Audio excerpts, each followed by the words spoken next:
what's up guys? The huge Ice Golem buff has made Balloon infinitely better. Ice Golem's health was increased 10%, so it stays alive for centuries, tanking for Balloon. A ton of people over social media are complaining about this deck. And the rank 34 and 35 player in the world are playing it. Top players are saying it's brainless, saying it has zero bad matchups, and it got multiple buffs back to back. With the Musketeer buff and the Ice Golem buff, everything's compounding. Make this deck one of the most frustrating decks to play against. Bomb Tower obliterates recruits and bridge spam decks, while having Miner to snipe Dark Goblins, Firecrackers, and Princesses, and Barbarrel and Snowball to roll through bait cards. Things that would pop your Balloon that can't get crushed by the Miner will get sniped by your Evolved Musketeer. Let's fly away some wins with the best Balloon deck in the game to assert dominance. Don't forget to subscribe to the channel so you never miss out on any of the daily videos. And massive Ice Golem love to everyone that's supporting the channel with credit code SirTag to make the high effort videos possible. The bro's got Sparky in the banner, and that's not something super sketch. Usually, the thing that we fear the most is going to be like Inferno Dragon or something like Skeleton Dragons where we don't have Fireball to blast those away and then they just knock down my Balloon. Bro's going to have Snowball and Archer Queen and Bat, so I bet you it's going to be either a Mega Knight deck or just something very similar to that with a lot of aggressive cards. But without the Archer Queen and without the correct combo of having Bats and Cycle, I want to go Balloon early and I might face the ramifications of that. But I do have Ice Golem to body block the Archer Queen and pull the Berserker as much as possible. Then I can go for Skeletons to pull everything back a little bit. And I think with the Bomb, we don't take too much damage on the right side. We're currently up quite a bit because we're going to try to win in a 1-0 victory. So if we take damage and spread it out on both sides, it's totally fine for me. The Archer Queen did a lot more damage than I thought it would, though. Even though I had the Ice Golem tanking and the Berserker didn't even touch the Ice Golem, he still did like 1,400 damage on that side. It's crazy work. Snowball probably wasn't the right play. Should have probably went for a Barbarrel. But I preserve my Barbarian Barrel when I don't know what my opponent's going to be doing. I'm going to Balloon on the other side. I'm going to Miner here. And then I could get like an Ice Golem and a Snowball down, maybe if we're lucky. It's going to be a little bit more sketch. I'm not going to. I'm just going to run it. I'm just going to send it. So the Ice Golem is bad. It's not doing anything. The Ice Golem win condition is about to do actually nothing. So it didn't even hold our opponent's units in place. I'm going to go Skeleton Surround on top of the Sparky after. I didn't know if he's going to go for a pre-zap or something, so I could afford to hit that and just take the damage. He probably loses the straight-up Archer Queen here. If I go Barbarrel, it's not going to do anything. And then the Bats die. So the thing that I've realized in Clash is more times than not, people will rage up their Sparky or pre-zap Skeletons because they know this deck, and then they just cook you. And I hate when that happens. I'm going to try to get a Bomb Tower down. I think we can get it down in the nick of time without dying. And I'm going to go for Skeletons on top of the Spear Goblin. Oh, he's got Earthquake with this deck. What the? That's insane. Oh, I'm dead. There's no way I defend this, right? I just lose the first game, dude. It's over. It's Jover. Wait, never mind. We're still out here. The guy flexed the 21 MO too, so you guys know he's pretty decent at the game. He's not like a phenomenal player probably, but he's decent. Also, we can Musketeer and snipe the Archer Queen if we want. I'm just going to cycle in the back, actually. And I can eat the Spear Goblin's damage on the other side. It's fine. Can't eat the Goblin Giant, though. Bro's got Earthquake, so that's going to be a touch-and-go situation. I say goodbye to everything I own. I do think that if he continues to spam me, though, I can just go in for a Miner and distract the Berserker and not die. Holy, wait! We have an Ice Golem tanking! We have possibilities here. We have plays for days.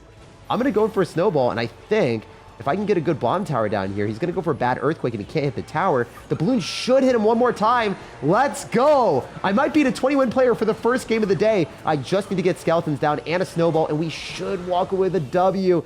Damn, that was a close one, and he keeps flexing the 21 MO, so I got to let him know that I have both of them. I mean, congratulations, you got it. I got it. World moves on. As we fly away with the first win against an off-meta Sparky strategy, we pushed up to 6,700 in the world. So bro's got Electric Spear in the banner, but hopefully he doesn't play Connect 4 with our Evolved Skeletons. We want to chain and unleash pain. So I'm going to be cycling my Musketeer when I get the opportunity, but I still don't know what his strategy is when we see a Knight. So I think it's better for us to go for Skeletons and get to the evolution there and save our Musketeer. I guess in this case, I don't want that to chain onto my Skeleton, so we're going to try... No! No! That was awful! I can't believe a level 14 Electric Spirit connected to my level 15 tower. That was sacrilegious, bro. Holy heck. Well, first off, credit to you for playing at 6,000 in the world with underleveled cards. Secondly, I don't like the fact that you're running an Expo deck. So, you know, maybe less credit to you. Maybe a little bit less credit. Hopefully we can swipe our Musketeer and our minor credit cards on your tower and collect some damage, brother. So we know for a fact that this guy's running the annoying Expo deck. I was giving him credit, and, you know, the deck is cool. Like, it is not an easy deck to play, but it is obnoxious as heck. So I'm going to go Barbarial here, and then I think I go Musketeer higher up to go and pull back the Knight ideally, and then lock onto the Expo afterward. And notice where I dropped the Ice Golem and everything, I tried to drop everything as far apart as possible, so he wasn't able to get too much spell value. But at the same time, I ended up taking so much damage, so it is what it is. I definitely could have played that better, but I'm still happy with our spot in this game. I'm going to go for a Miner here on the other side. I'm going to get ready with like an Ice Golem and Skeletons, because I think he'll overcompensate and defend the right side and then not have anything for the Expo defense. So he should have to pick where he wants to go. Does he want a tower trade, or does he want to just, oh no, he's taking the worst of both worlds.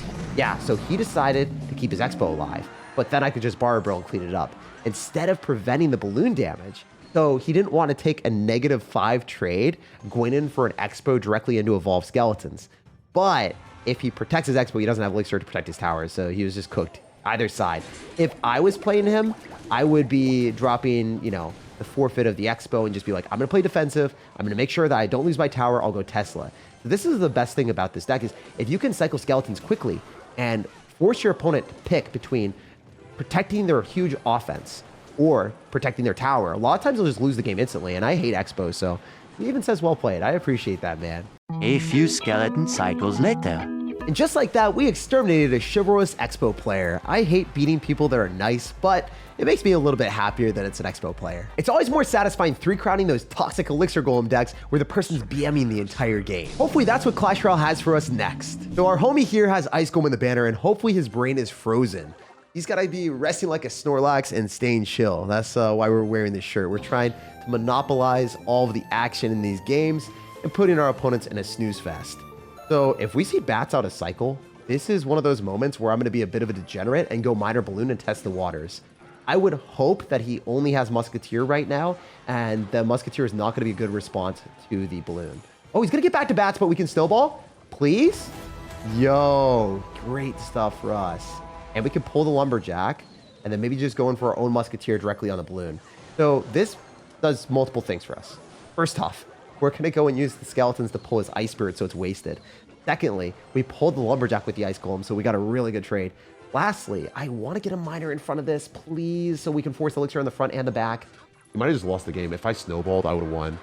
Straight up. If I was snowballing like that, bro would have had no shot back in this game.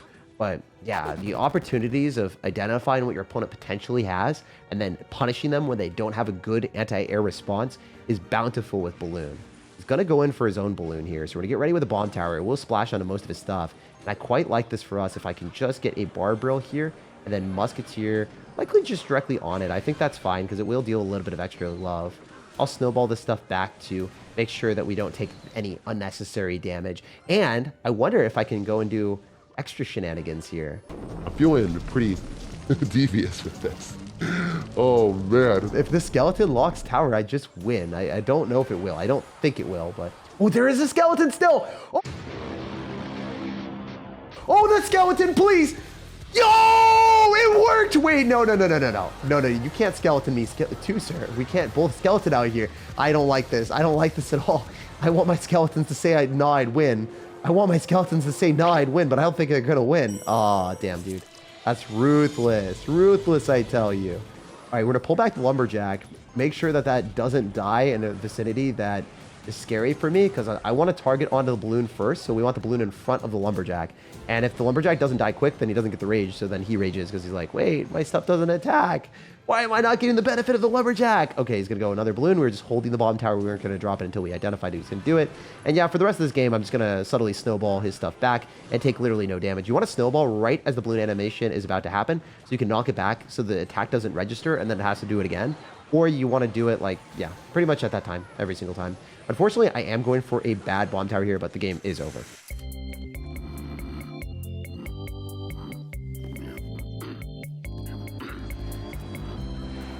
Hey, he went into the Bomb Tower anyway, and he is not even going to kill the half-dead Bomb Tower.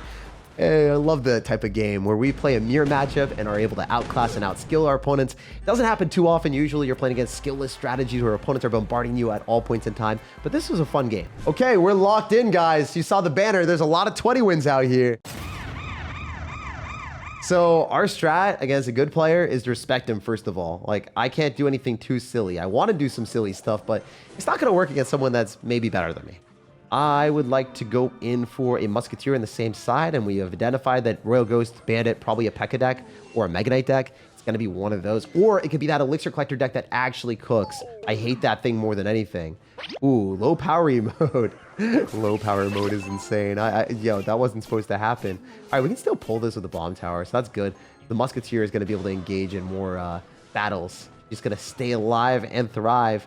And I wonder if I can just Barbarrel here and then keep our Musketeer alive even longer and then force him to go Archer Queen. That'd be hilarious. We can force an Archer Queen, then he just loses the balloon. So he doesn't want to Archer Queen at all. If we can get him to make one bad play, then it's going to ruin his day. So I guess I go Skeletons on the Royal Ghost here and then just make sure that as it goes into alignment, we will keep our Musketeer alive. Yeah, buddy. All right. So we're going to balloon and we're going to force the Archer Queen and the Musketeer is going to stay alive. So I wonder if we can kill the Archer Queen. That'd be funny. I'm going to snowball it closer. Oh, the Musketeer's on the tower. Let's go. 1 HP and a dream. That's what we like to see, baby. All right, so we're going to go here, which might seem weird for you guys, but it's definitely the right play. And we're going to Barbarrel to kill the Queen and the Heal Spirit so he doesn't get any value. And I'm going to go Skeletons, and he might have to go in for... No. What the... Oh my gosh, bro. My Skeletons just didn't want to attack. They wanted to die. They're like, Jake, you summoned us, and we want to leave now. Bye. It's like that Uber Eats driver that leaves with your food. What happened there, man? That's crazy work. Okay, I can go for a Musketeer and then just snowball everything back, and I think that's going to be by far our best play. So just take that trade and Barbarrel our way through and make sure we don't have to worry about those pesky barbarians hurting us. We got the unevolved barbarian. Oh, wow, he's got multiple layers of evolved barbarians. Miguel, you know what's up. You know what's good out here, don't you? All right, so I'm going to just drop a Bomb Tower. He'll probably Elixir Collector me. It just doesn't make sense for him to do this. He has Elixir Collector in his deck, I swear, guys. I know this deck. It has Archer Queen as its only anti-air defense.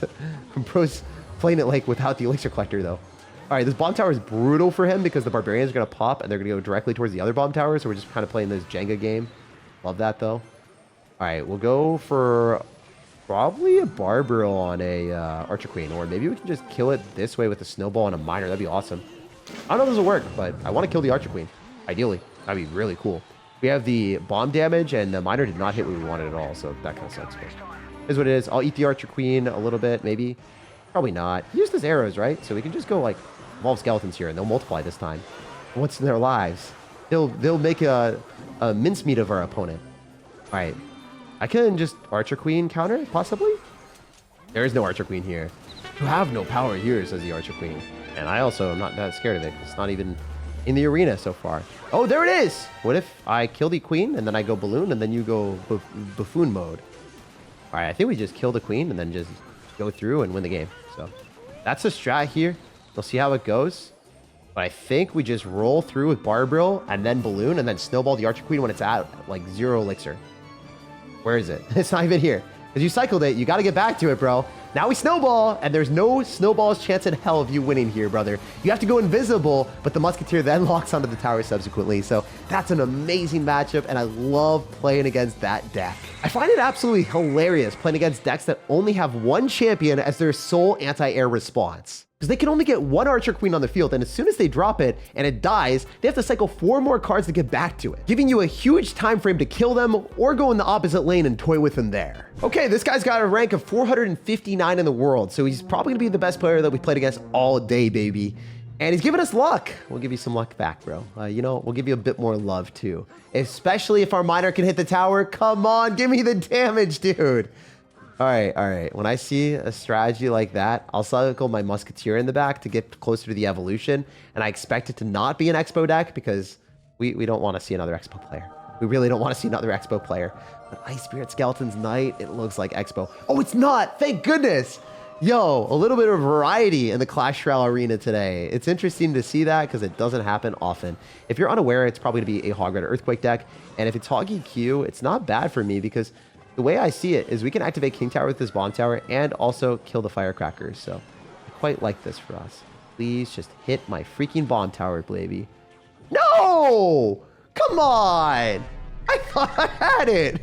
The Firecracker trolled me. Hey, we get another shot. We get another shot. Another chance. Another opportunity to do the dance. So if he Hog Riders, I'm just going to go Ice Golem here. And then I'll Snowball on the Hog Rider. and be completely content with the position. We finally activate King Tower. Wait. No Earthquake? If you didn't know, if they just use Earthquake as their sole mechanism of breaking through the bomb tower with the Hog Rider, it literally does no damage. Like, you will full counter it with just a bomb tower in the correct placement. So very fun to do that against Hog Rider players.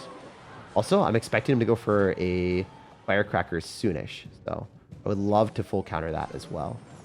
So this balloon is a bit silly, but I want to just counter the Firecracker and feel good about myself and get death damage on the tower and feel if he's going to have a building or not, and he does. So just counter the Firecracker here. One shot, one opportunity is gone. All right, cool. Now we can go Ice Golem and potentially even kill... No, we can't. We can't go with Skellies here because he's just going to go in for the Knight, and that's going to be a problem.